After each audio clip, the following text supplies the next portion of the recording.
शैव संप्रदाय में साधना की एक रहस्यमयी शाखा है अघोरपंथ। अघोरी की कल्पना की जाए तो श्मशान में तंत्र क्रिया करने वाले किसी ऐसे साधु की तस्वीर ज़हन में उभरती है जिसकी वेशभूषा डरावनी होती है।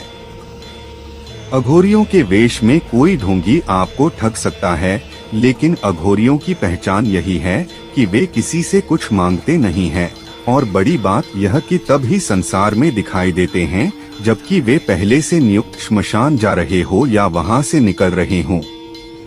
दूसरा, वे कुंभ में नजर आते हैं। अघोरी को कुछ लोग वो घड़ भी कहते हैं। अघोरियों को डरावना या खतरनाक साधु समझा जाता है, लेकिन अघोर का अर्थ है अप्लस घोर, यानी जो घोर नहीं हो, डरावना नहीं हो, जो सरल हो, जिसमें कोई भेदभाव नहीं हो।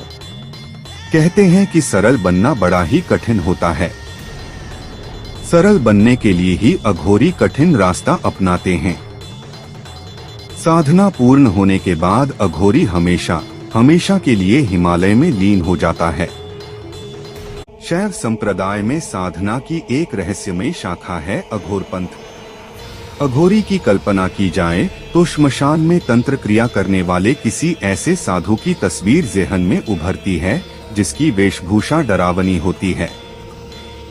अघोरियों के वेश में कोई ढोंगी आपको ठग सकता है, लेकिन अघोरियों की पहचान यही है कि वे किसी से कुछ मांगते नहीं हैं, और बड़ी बात यह कि तब ही संसार में दिखाई देते हैं जबकि वे पहले से नियुक्त श्मशान जा रहे हो या वहां से निकल रहे हों।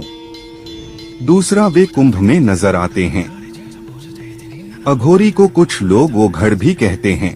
अघोरियों को डरावना या खतरनाक साधु समझा जाता है, लेकिन अघोर का अर्थ है अप्लस घोर, यानी जो घोर नहीं हो, डरावना नहीं हो, जो सरल हो, जिसमें कोई भेदभाव नहीं हो।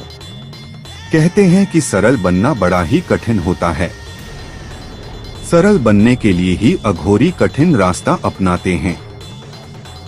साधना पूर्ण होने के बाद अघोरी हमेशा हमेशा के लिए हिमालय में लीन हो जाता है।